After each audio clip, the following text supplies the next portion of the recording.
Can everyone see that? We can, yes, thank you. So my name's Kerry and this is Caitlin, and we both work for Northumberland Domestic Abuse Service. And we've just come along today to kind of give you a overview of what the service is and what we offer.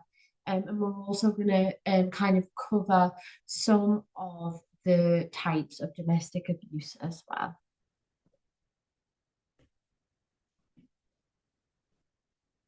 Let me just 2 seconds just to try and move the slides on there. So we are Northumberland Domestic Abuse Service and we were previously 60, 80, 30. We changed our name to Northumberland Domestic Abuse Service in 2015 and we cover the whole of Northumberland. So we address domestic abuse and we support victims of domestic abuse across Northumberland. So as Kerry just said, obviously we work across the entire county of Northumberland. So this includes all the different services that we do offer. So we work all the way up kind of to Berwick, which is kind of where north, we do west, then we do the southeast, which is like the urban population of Northumberland as well. And what we've done here is that we've given kind of like a brief overview of the of what it is that we do and what it is that we offer in terms of supporting people across Northumberland. We will go into the different aspects of support. So the first part of NDAS is our initial response team. So our initial response team are the ones that sit kind of on our phone lines in our web chats to take any referrals that come through. So we can take referrals through our phone number, kind of which is on the screen. We can also take web referrals and emails. Um, so as kind of professionals, that is kind of on our website, you can go through that and there's a professional route to kind of go down to submit them referrals, or people can just self-refer themselves. So most of our referrals do come from victim survivors themselves. That is over 50% of what we get. Our initial response team isn't always just about if it was if you kind of ever need advice, just need someone to talk to about something, you are more than welcome to give us a ring. You can inquire by email so we can arrange a time to ring you back when it's safe to do that. Um, so the initial response team, they're the ones that collate everything the information that you have about either if it's a self-referral or what you're going through, or if it's a professional call and all the information they have. And then the initial response team will take that forward and complete a referral with someone. So the initial response team will carry out a risk assessment with the victim survivor of kind of domestic abuse, and then decide which route is best for them to go down. And that's when you can go on to being assigned a domestic abuse practitioner. So I'm the Southeast domestic abuse practitioner for NDAS currently. So having one-to-one support from one of the practitioners can involve quite a lot of things. It's both emotional and practical support. So the emotional support can be awareness raising around domestic abuse, helping those building their confidence and self-esteem back up to start getting back out there. It can be supporting with job applications, applications for benefits, and also the practical support side of a practitioner support. We often help with people with planned leaves. So that can include helping them find housing through social housing. We can make sure we're target hardening the property by installing ring doorbells, making sure there's extra locks on the doors, and just making this new safe space as calm and safe as possible for people. Um, so everyone's support is completely different because everyone's situation is completely different. So some people very much just need the practical support from us. They need to get out of the situation, and that's what we do. And then some people just want to be able to talk about their experience, but not want to do anything about it yet, or ever do anything about it. So that's what we can also be there for. So it's a very person-centered approach that all the practitioners take to supporting clients, because it is their support at the end of the day. So whatever they need, we will help with. One of the things that Caitlin hasn't mentioned, but I think is really important to mention around our domestic abuse practitioner support, is that we offer face-to-face support and we'll travel out as well. So we know that Northumberland is extremely rural, but we will go out into the rural areas and we'll find safe places for people to meet with us because we know that face-to-face is important. So things like accessing GP surgeries and family hubs become really important, and the DAPs are really good at doing that and finding resourceful ways of meeting people in a safe way. We also offer face-to-face and email support. Yeah, whatever works best for that particular person is what we'll kind of do. So we do offer other support as well as the one-to-one support. And like Caitlin said, through the initial response team, what will happen is that they do a risk assessment and they would assess kind of where you are in terms of the support you need, and then identify which route to go down. So we have one-to-one support, but we also offer programs. And currently we run recovery programs, including the Freedom Program, the Recovery Toolkit, and we also run a children and young persons recovery toolkit on a one-on-one basis as well. And the point of these programs really are to build confidence and self-esteem for people who have experienced domestic abuse. So the Freedom Program covers domestic abuse awareness. So it's all about like what the tactics are of a domestic abuse perpetrator, and it covers warning signs for the future. And they're really helpful. They're face-to-face groups, and I think they help build support networks, and help empower people to be able to talk about their experience. And then we've got the Recovery Toolkit, and the Recovery Toolkit is a bit of a follow-on course from the Freedom Programme, and that looks at skills that we might not have been able to use whilst we were in a domestic abusive relationship. So it concentrates on building skills such as assertiveness or self-esteem, and sort of managing emotions and healthy relationships, all in order to help us move forward. We also have a children and young persons service at NDAS as well. And we actually have a children and young persons counsellor who provides support to children who have been affected by domestic abuse. So if someone is receiving one-to-one support through us, their child can be referred to our children's counsellor, and they would be offered 12 counselling sessions to support them, and give them a safe space to come and talk. We also offer one-to-one support through our prevention service as well. And I'll come on to the prevention service, but the one-to-one support is really about for those children and young people who might not be ready for counselling yet, or might not feel like counselling is the most appropriate thing for them. We'll offer prevention work, which is more around education around healthy and unhealthy relationships, how to manage emotions, consent, self-esteem, things like that. And it's a more gentle and formal way of doing that work. We do have a prevention worker on the team as well. We're a very busy team. And she goes out and she works with children and young people in schools and youth groups. So the idea is to prevent domestic abuse occurring in the future. And we do that by going into schools from year 1, so that's 5 years old, all the way up to sixth form, 18, and we talk about lots of different topics, and the aim is to promote what a healthy relationship is. So we cover things like friendships, kind hands and kind voices with the real little ones, and going all the way up to what is domestic abuse, consent, and things like that with the older ones. And like I said, the aim generally is to prevent domestic abuse in the future.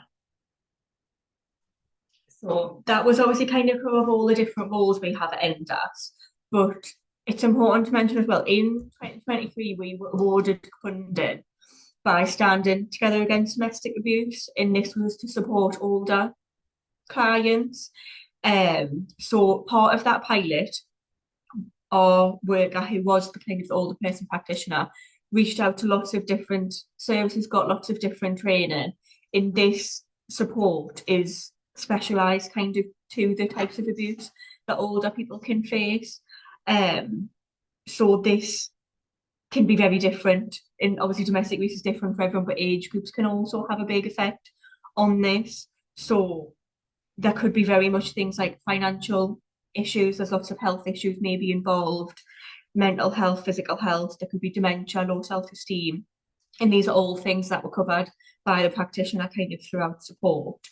So we kind of, the practitioner who was the older person, who was the pilot, found that this age group did prefer face-to-face contact because that is how things have usually always been. It hasn't been until very recently where a lot of things have now moved to online, doing things like on Zoom like this. In a lot of these clients didn't want to make any decisions sometimes about wanting to leave a relationship, and we will always respect people's decisions on that. We will safety plan completely whatever they want. So if they are wanting to stay in that relationship but just want to know how to stay safe in that, that is completely fine. Throughout this pilot, we often found that domestic abuse in older people, it can often be the person's carer, that can often be the perpetrator of the abuse, and this doesn't always have to be in the partner. This could be adult children, this could be like extended family members and things. So that is what we mainly covered kind of within this older person pilot. We found out a lot of different types of abuse and the way it can be used for people. So when we do get kind of older people in, although this pilot is ended, we do still very much support, and we still have all of the tools that we had from this pilot. And this is often a much longer piece of work than our practitioner work, because that is usually around 12 weeks our domestic abuse practitioner work. However, every client's different, but with the older person, it is often a longer piece of work with them, and that is completely fine. We will work with that person until they need us to, until they get to the safe place that they need to be. And from that pilot, we actually we have now like an older adults champion within the team. So that's someone that's keeping their knowledge up to date, just to make sure that we are providing the correct service for older adults, because it can be different. Yeah. So what is domestic abuse? Domestic abuse can often be lots of different things, but the main thing what domestic abuse is the misuse of power and control by one person over the other, and this is in the context of a personal, intimate, or family-like relationship. So there's just a bit of an updated statistic kind of on here from the Office of National Statistics. So this is 2.3 million people that are 16 age and over have experienced domestic abuse in the last 12 months. So this means it's 4.4% of the population, which is a very big percentage. And in January 2022, this was actually the mark of children starting to be recognised as victims of domestic abuse. This includes witnessing it, being in the house where it happened. It doesn't mean they have to be physically involved in anything, but if they've been around domestic abuse, that means they also can be recognised as a victim in their own right about this now. The crime survey for England and Wales has estimated that 1.6 million women and 712,000 men aged 16 years and over have experienced domestic abuse ending the year March 2024. This equates to approximately 7 in 100 women and 3 in 100 men, people that are victims of domestic abuse. So Kerry will pass on to who can be affected. So the answer to who can be affected by domestic abuse is absolutely everyone. So like men, it doesn't really matter about kind of like your gender, your sexuality, your race, anything like that. We find that domestic abuse can happen to everyone. And what we do know is that domestic abuse is a more gendered crime, which means that statistically more women are affected by domestic abuse than men, but that does not mean that men are not affected by domestic abuse. And it's really important that we all recognise that everyone can be like experience domestic abuse. So what I'm going to go through now, this is just a very brief overview of the different types of what domestic abuse can be and the forms it can take. So these often are on this slide the most well spoken about and most common kind of types of domestic abuse that people are aware of. So there's physical abuse, and this can come in lots of different forms, so like punching, kicking, slapping, hitting, pushing, burning, everything that's kind of on here, as well as emotional abuse, which is what a lot of people do also know about. And this can come in the forms of name calling, putting someone down, accusing them of things which aren't true, mocking, threatening to harm them. A lot of the time it can be threatening to leave the person, threatening to throw them out so then they become homeless, threatening that they'd maybe commit suicide if the other person left. And this is all about, again, controlling this person and ensuring that the perpetrator of abuse has complete control over everything in this person's life.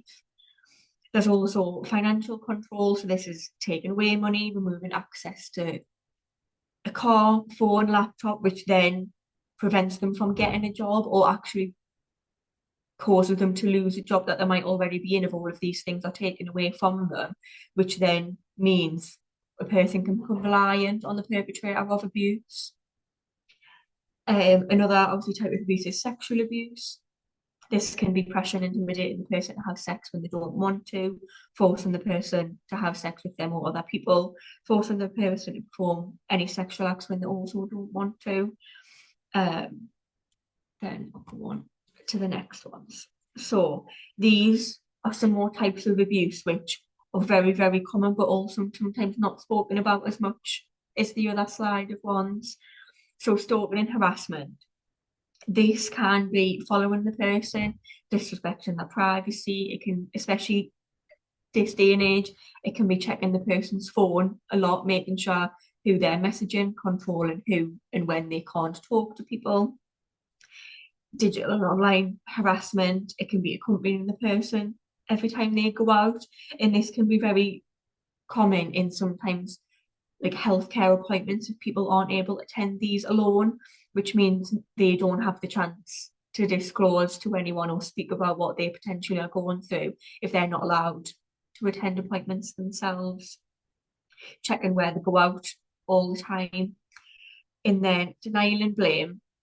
This is obviously a big part of control. So this is very much when the perpetrator will completely deny that the abuse is happening and very much blame the other person, and they can use mind games for things like this. They can put the complete onus and responsibility on the victim survivor of the domestic abuse that's currently suffering it. In that can be really hard to get out of that cycle, especially moving on to when there's isolation involved. So this can be stopping the person from seeing family and friends, any social network. They're not allowed to see people outside of work who they're like their colleagues that they may be friends just to have to come straight home. They will isolate from family, so family stop checking in on them.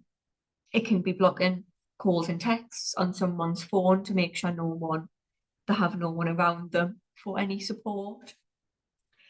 And then moving on to digital abuse, this is becoming more and more common because we all use media in some kind of way. Like today, we're on a Zoom call, like a lot of people will use computers, phones, iPad, laptops for every part of their life.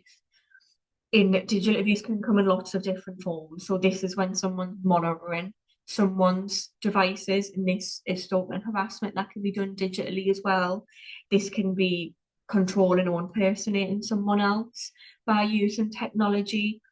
A lot of this can happen as stalking through social media. So watching someone's every post, it can be using different apps and different social media platforms to track someone's movement because there's location settings on phones.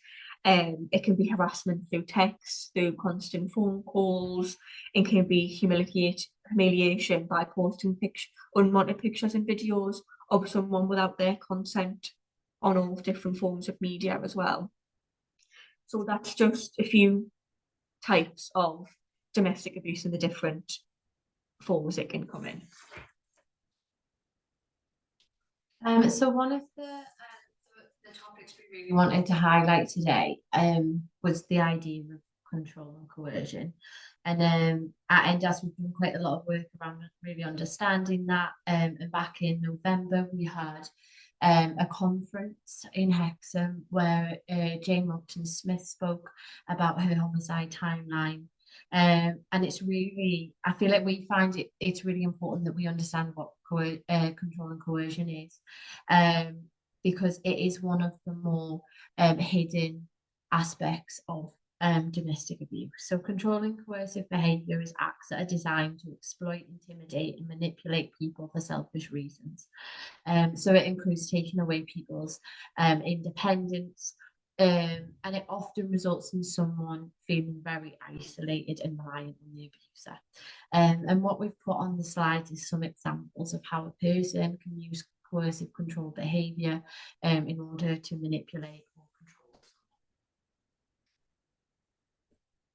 someone.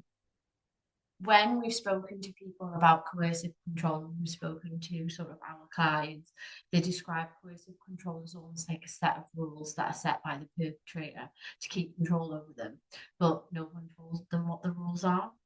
So the rules change often, and this makes it impossible for a person to understand the rules or predict what they are, which means that they're often getting things wrong.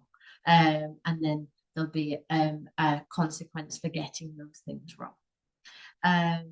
The reason why we concentrate on this is because we at NDAS are a low to medium risk service, so we don't deal with clients who score on a risk assessment as higher than 14, which means that we see a lot of coercive control and behaviour with the clients that we work with, and we understand that it is hard to recognise, and it's hard to recognise for everyone. It's hard to recognise for professionals. It's also hard to recognise for people who are experiencing it. So having some information about that is really important.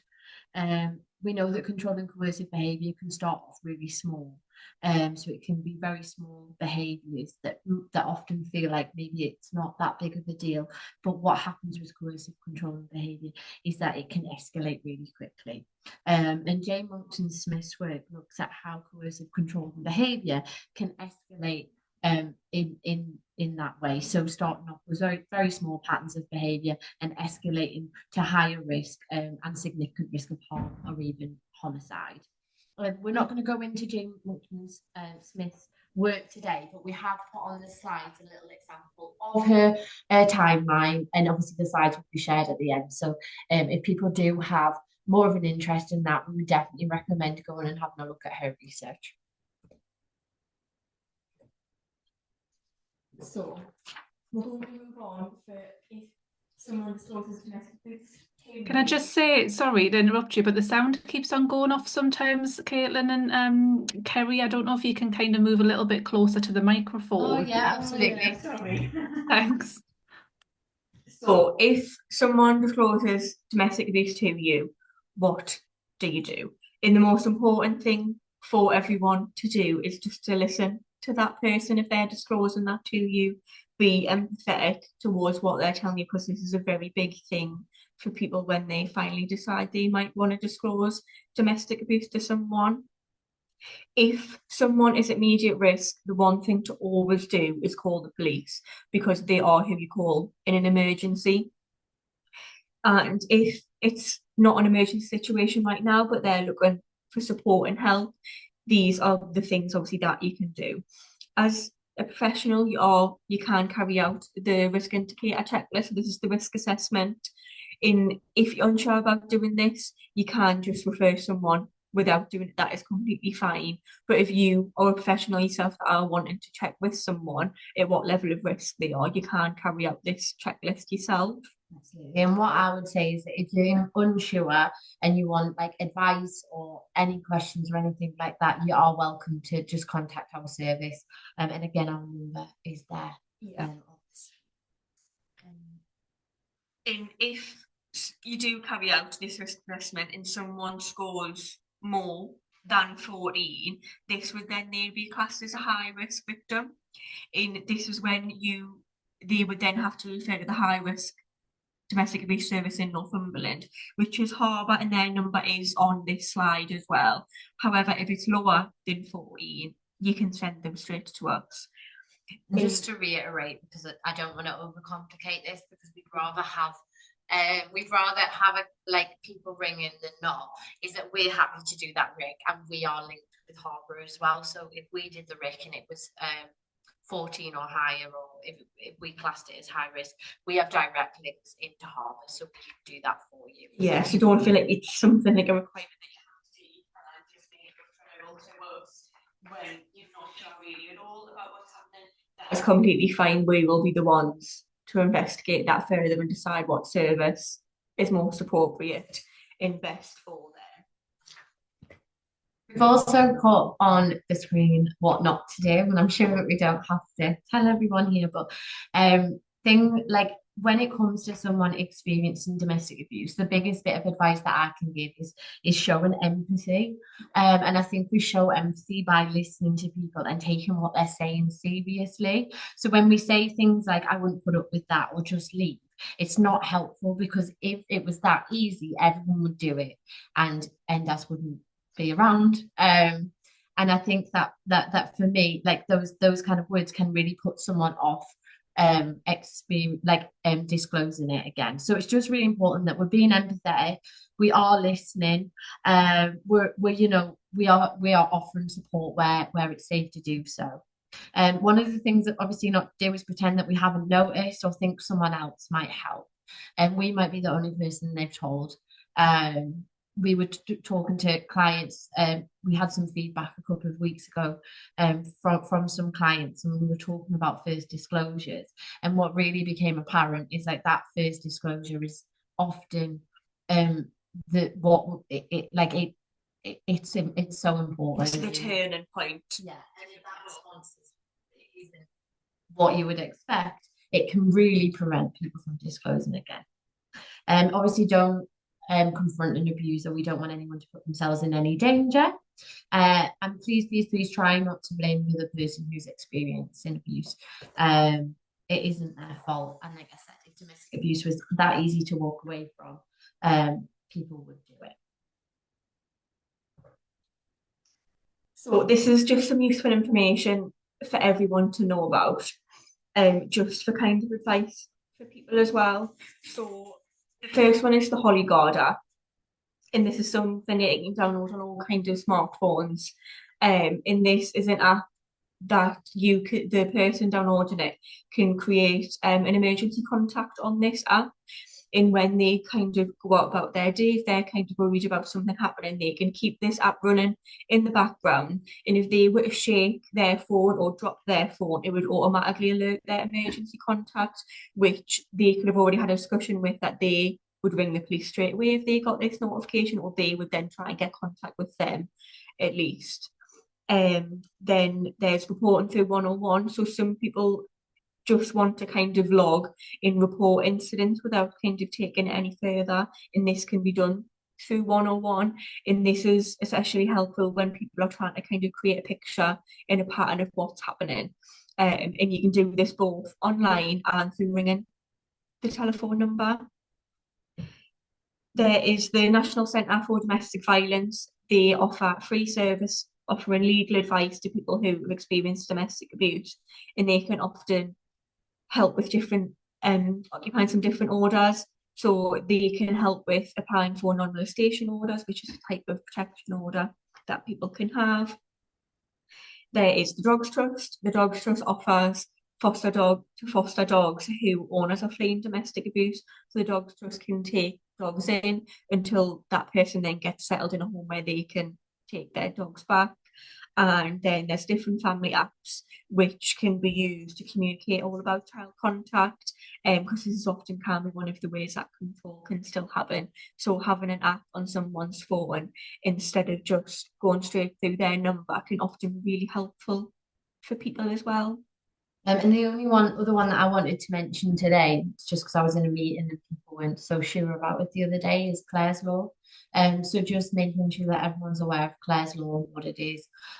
So Clare's Law is if you are in a new relationship and you're worried that that person has been a perpetrator of domestic abuse in the past, you can make an application to the police to find out whether that is the case. And you would do that through contacting the police.